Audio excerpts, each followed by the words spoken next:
Chapter 1. Music is for dancing.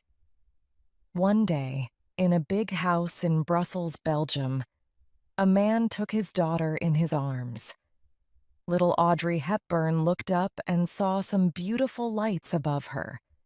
They were as white as snow. She remembered those lights all her life. She always loved the color white. She saw white and remembered her father. Then she felt safe and warm. Audrey Kathleen van Heemstra. Hepburn Ruston was born in Brussels on May 4, 1929. Her mother, Baroness Ella van Heemstra, was Dutch. Her father, Joseph, was half English, half Irish. He worked for many companies and made a lot of money. Young Audrey enjoyed reading and loved animals and birds. But her greatest love was music. "What's music?" Audrey asked her mother one day. "It's for dancing," her mother answered. Audrey wanted to be a dancer, but she was unhappy. "I'm too fat," she thought. "Dancers are thin and pretty, but my face is too round and my legs are too big." Her parents were unhappy too. They often fought. One night her mother and father had a big fight. When Audrey woke up the next morning, her father was not there. Audrey cried for days. Her mother took her to England. At school, Audrey was different from the other girls. The other girls were funny and noisy. They enjoyed sports and talked about their fathers. Audrey was quiet and sad. Her English was not good, and she hated sports. She did not talk to anybody about her father. But slowly, Audrey began to make some friends. Then suddenly, in 1939, her mother took her away from England. She could not say goodbye to her school friends. There was no time. "Why are we leaving?" Audrey asked. "There's going to be a war," her mother told her. "We're going to Holland. You'll be safe there." Audrey lived with her mother and two half-brothers in the Dutch town of Arnhem. She became more and more interested in dancing. At the age of 10, she wanted to be a world-famous ballet dancer. But one morning, Audrey's mother came into her bedroom. "Wake up," she told her daughter. "It's war." In the early days of the war, Audrey did not leave school or stop dancing. Then, one day, the Germans sent everybody out of the town. Outside in the country, there was very little food. Audrey and her family had to dig vegetables in the winter from the hard ground. When the war finished, Audrey was very thin and weak. People from the United Nations came to Arnhem and gave the children milk, sugar, and chocolate. Audrey never forgot them. Chapter 2. A Little Sun in Her Eyes. Audrey and her mother moved to Amsterdam after the war. Her mother became a cook. She was not rich, but she paid for Audrey's dancing lessons. Audrey had the best dancing teacher in Holland. Then, when she was 17, she had a small part in a travel movie. The director loved her happy face. He said, "A little sun is shining in her eyes." In 1948, Audrey and her mother moved to London. Her mother worked in a flower store. Friends gave them some money, and Audrey went to the Ballet Rambert. This was the most important ballet school in London. Audrey worked hard at her dancing. She had no time for boyfriends. But one day the ballet school told her, "I'm sorry, but you'll never be a famous dancer. You're too tall." Audrey was sad, but then something happened. It changed her life. Somebody remembered her from the ballet school and gave her a small part in a big London musical. 3,000 girls tried to get the part, but the producers wanted Audrey. She quickly found jobs in other musicals. Everybody liked this thin girl with the pretty face and wide smile. I was not a great dancer, Audrey remembered later. I threw up my arms and smiled. That's all. When Audrey was 20, her photo was in many magazines. She had small parts in 3 cheap movies, and she was a cigarette girl in the famous movie The Lavender Hill Mob, 1951. One evening, she went to a party and met a rich Englishman. James Hansen fell in love with Audrey. He wanted to marry her and take her to his home in the north of England. Audrey loved him too. He was strong and rich, and she felt safe with him. But there was one big problem. She wanted to be in movies, and the theater too. I don't want to get married now, she told him. Let's wait. In 1951, Audrey had a small part in the movie Monte Carlo Baby, so she went to the south of France. The famous French writer, Colette, was in the south of France too. She wanted to find a girl for the Broadway musical of her book, Gigi. When she saw Audrey, with her thin arms and legs, long dark hair, and big pretty eyes, she said, "She is Gigi. Half woman, half boy. Wonderful." Audrey was excited, but nervous. "I can't do that," she told the great writer. "I'm a dancer, not an actor." But Colette did not listen. She called New York and said, "Stop looking for Gigi. She is here." Chapter 3. Roman Holiday. Audrey was wonderful in Gigi, but she did not get too excited. "After Gigi, I'm going to marry James Hansen," she told the newspapers. But then something happened, and James had to wait again. A Hollywood movie producer remembered Audrey from one of her early English movies. He wanted her to be a princess in a big new movie, Roman Holiday. Audrey could not say no. After she finished Gigi, she flew to Rome. The most important actor in the movie was Gregory Peck, and Audrey was nervous.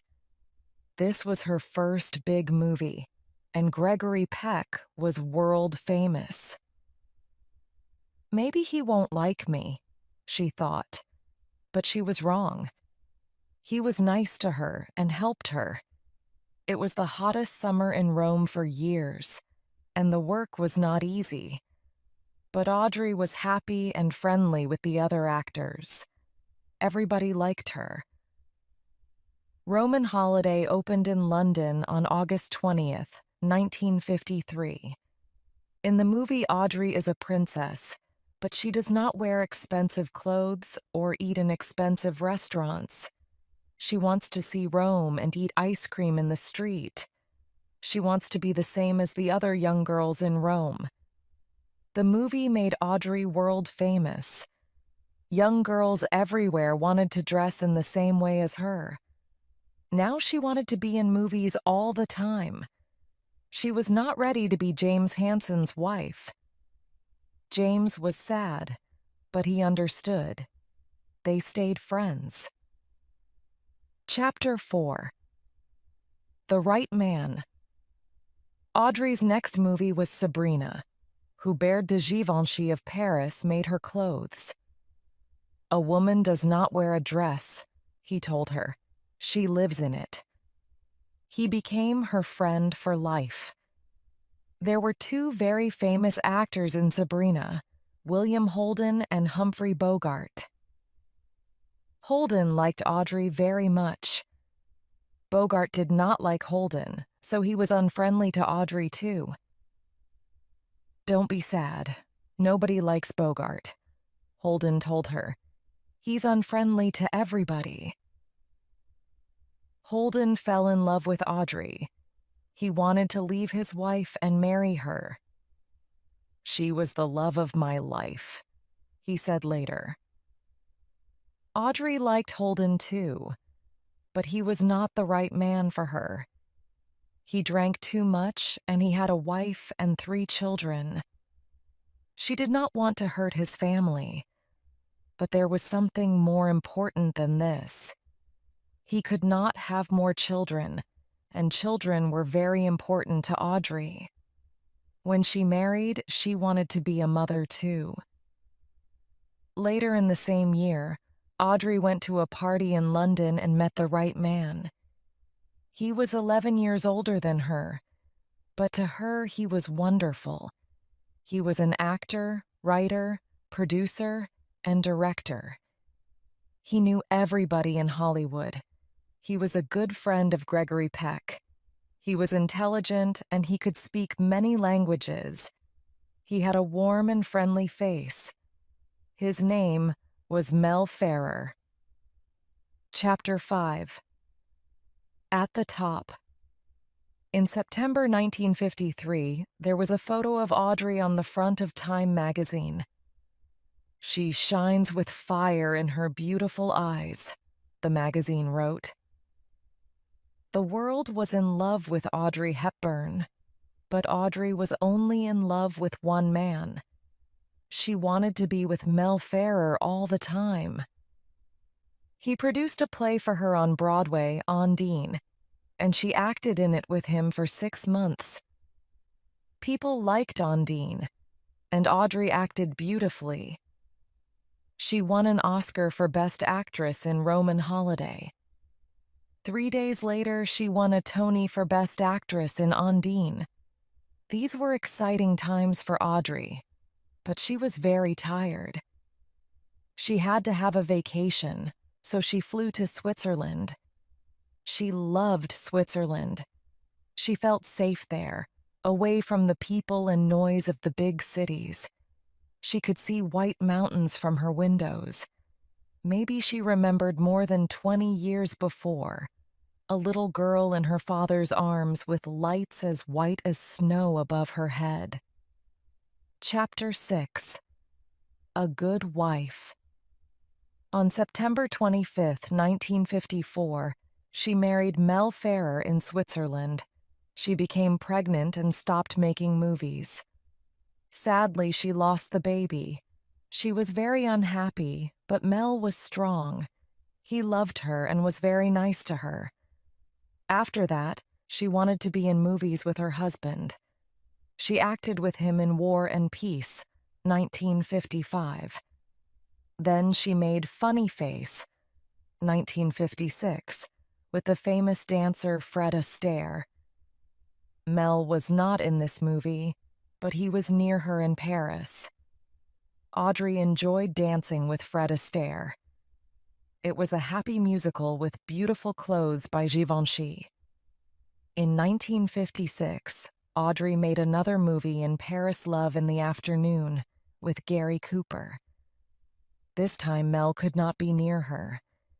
He was in the United States, so he sent her a new friend, a little dog. Audrey loved the dog. She took him everywhere and gave him the name Mr. Famous.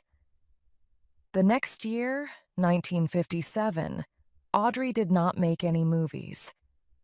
Mel worked in Spain and Mexico, and Audrey went with him. She cooked for him and helped him with his work. A lot of people in Hollywood were angry with Mel and did not like him. To them, he was her boss, more than her husband. They wanted more movies with Audrey in them, but Audrey was happy. It was maybe the happiest time of her married life. She had no telephone. She was away from everybody and near Mel. This was important to her because next year, she thought, I'm going to work in Africa without him. Chapter 7. I Won't Be Stupid Again. Audrey went to Africa in January 1958 with her dog and began work on The Nun's Story. It was very different from her other movies. There was no love story, no music, there were no funny conversations and no Givenchy clothes. In the movie, Audrey was a nun, Sister Luke, and she had to wear nun's clothes. The camera could only see her mouth and eyes, but she was more than a pretty face. She was a great actress, too, and people loved her. But great actresses sometimes make mistakes. When Audrey came back to the United States, she was a bird girl in green mansions. It was her worst movie. People laughed at it, and this made Audrey sad. She was sad because she made the movie for love. Mel was the director, and he never directed a Hollywood movie again. This was a bad time for Audrey. After Green Mansions, she became pregnant again. Mel wanted her to stay at home, but she went to Mexico. In the middle of the movie, The Unforgiven, she had an accident. She fell off a horse and lost her baby for the second time. Mel was nice to her, and Audrey felt very bad. "I'm sorry," she said to him. "I won't be stupid again." Sometime later, Alfred Hitchcock, the famous director, wanted Audrey to be in his next movie, a big, expensive Hollywood movie. He sent her the story, and she read it. "What do you think?" Hitchcock asked.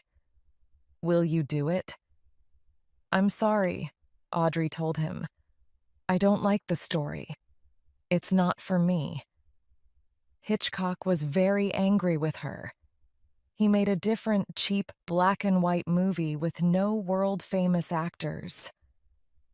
"This will be a bad movie," he thought angrily. "It will lose money, and I'll never speak to Audrey Hepburn again." He was wrong about his new movie. Its name was Psycho. But he was right about the second thing. He never spoke to Audrey again. Audrey did not think about Hitchcock very much. She was happy because she was pregnant again. "I won't be stupid this time," she thought. Hollywood wanted her to be in a new musical, West Side Story, but she stayed quietly in Switzerland. She did not want to lose a third baby. In January 1960, Audrey had a baby boy, Sean. After Sean was born, Audrey stayed at home with him. She was happy in Switzerland, with her baby son and her little dog. In the day, she went for long walks in the snow. In the evening, she sat by the fire and read. Then one evening, she read a story by Truman Capote. Its name was Breakfast at Tiffany's. Chapter 8. Breakfast at Tiffany's, Audrey wanted to do the movie, but she was nervous about the story. She usually played nice girls, princesses, dancers, nuns, but the girl in Breakfast at Tiffany's is not nice. She leaves her husband and goes to New York. She is friendly with bad people. Audrey was also nervous because Truman Capote did not really want her in the movie. He wanted Marilyn Monroe. "Maybe the part isn't right for me," she thought. The director, Blake Edwards, visited Audrey in Switzerland. "It is the right part for you," he told her. "You're one of the 5 biggest actresses in the world.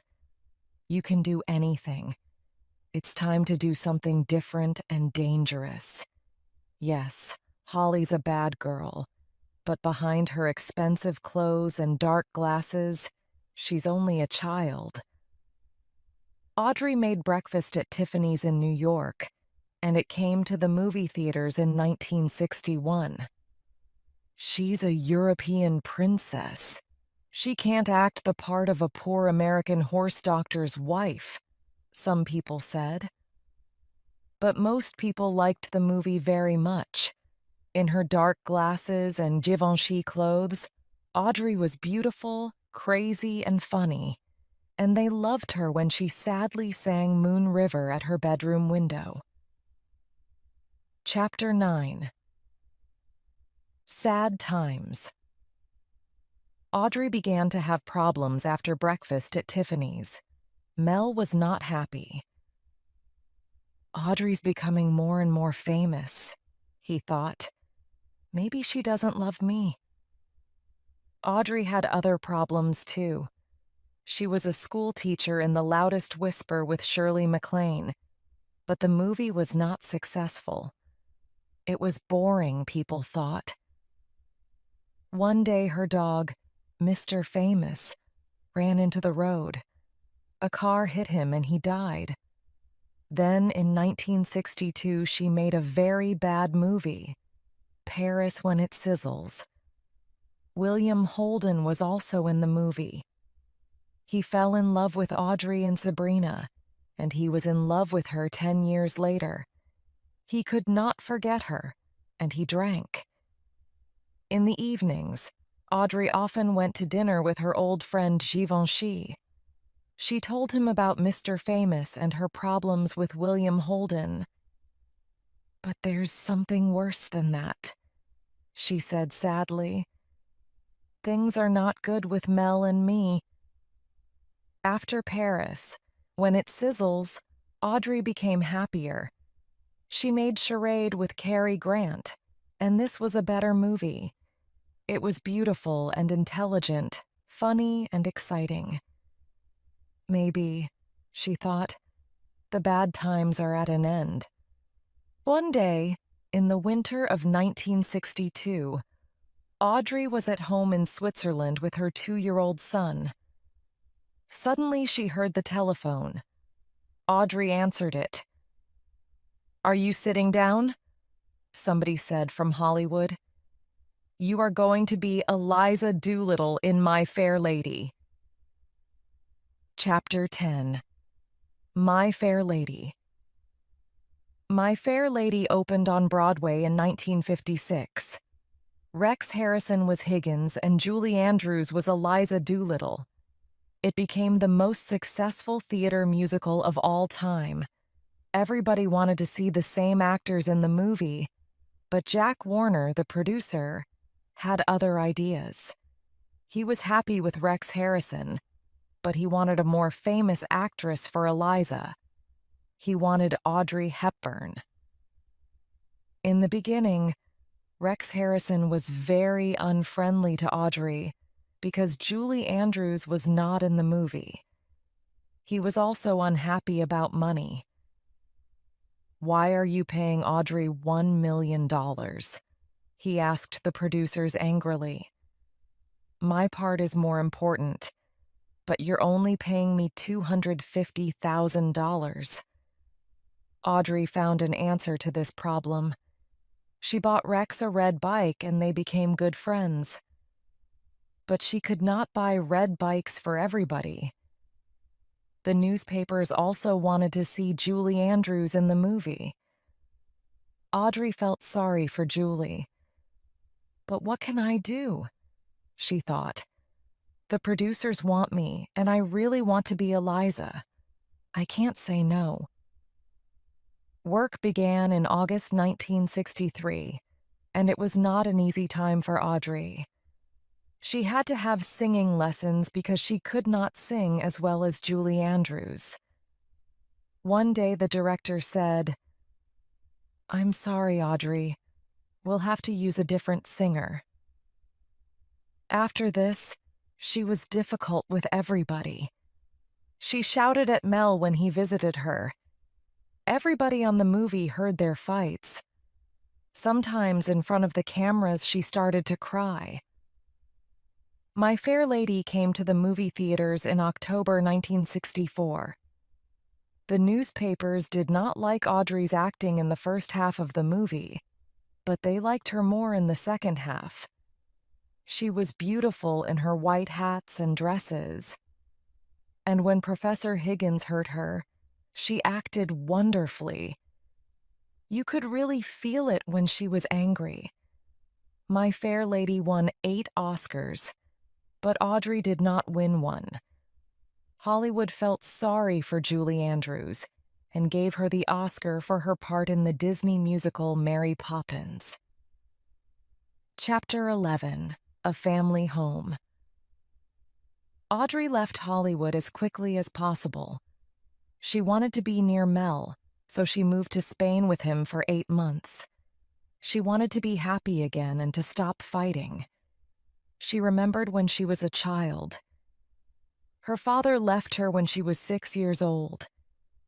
Now her son, Sean, was the same age, and she did not want him to lose his father.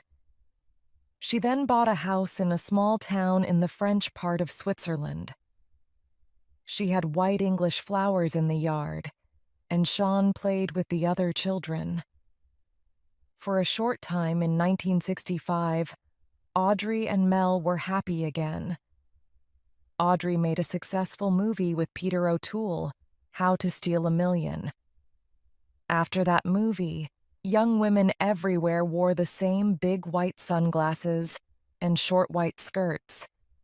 In 1966, she made Two for the Road. This was a movie about the problems of married life.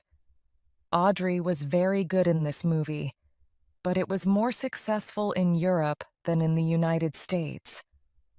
The most important actor in the movie was Albert Finney. He was younger than Audrey, and she liked him very much. She went drinking and dancing with him in the evening and had a wonderful time. In 1967, things started to go wrong again. She made Wait Until Dark, and people liked it. But Audrey was not happy. She was away from her son, and Mel was friendly with other women. She became pregnant again, but lost the child. This was the end for her and Mel. "I was very sad when Mel left," she said later. "I was more famous than him and he felt bad, but I really tried to be a good wife. My family was always more important to me than my movies." Chapter 12: Married Again. In 1969, Audrey married an Italian doctor, Andrea Dotti. He was 10 years younger than her, and he knew her movies. Audrey lived a quiet life in Switzerland and Rome. She had a baby boy, Luca, in 1970, and became interested in her husband's work. She was most interested in children with problems. "I don't want to make more movies," she told newspapers. "I'm happy as a good wife and mother." She only made one movie in 11 years, Robin and Marian, 1975, with Sean Connery. She made it quickly in Spain when her children were on summer vacation. It was good, but not very successful. Younger people were not interested in a love story between two older people. Then Audrey heard about her husband's girlfriends, and she was very angry. Other women said, "It's not a problem. He loves you. All husbands have girlfriends." But Audrey did not listen to them. "When you love somebody, you have to love them all your life," she said to friends. She left Dotti in 1979. Chapter 13: A Beautiful New Angel. Audrey only made 2 or 3 more movies, and they were not very good. She made them for the money. When she became older, she wanted to do something more important with her life. She remembered her early years, at the end of the war, when she was poor and hungry. Now she wanted to help poor and hungry children too. She started to work for the United Nations. With her new friend, Robert Wolders, she visited the poorest and most dangerous countries in the world. The world-famous actress in Givenchy clothes now worked with hungry children in Africa. She stayed in small towns with no water and visited sick children in dirty old hospitals. When she was at home, she talked on television about her work. She had a small part in one more movie. She was an angel in Steven Spielberg's Always. Audrey's last words in the movie are, "Do things for others." In 1992, she traveled to Africa for the last time. When she came back, she was very sick. She got better for a short time, and her old friends Elizabeth Taylor and Gregory Peck visited her. But then she became very sick again, and the doctors could not help her. She left hospital and went back to her house in Switzerland. She wanted to see the snow on the mountains again before she died. There were white flowers everywhere inside the house. Her friend Givenchy sent them from Paris. Audrey had one last quiet Christmas with her family. Before they carried her upstairs to bed, she looked at everybody. "This was the best Christmas of my life," she said. On January 20th, 1993, Audrey Hepburn died. She was 64. Mel Ferrer and Andrea Dottie came to the church near her house and said goodbye. Elizabeth Taylor said, "God has a beautiful new angel now." The ground outside the church was white with snow and flowers.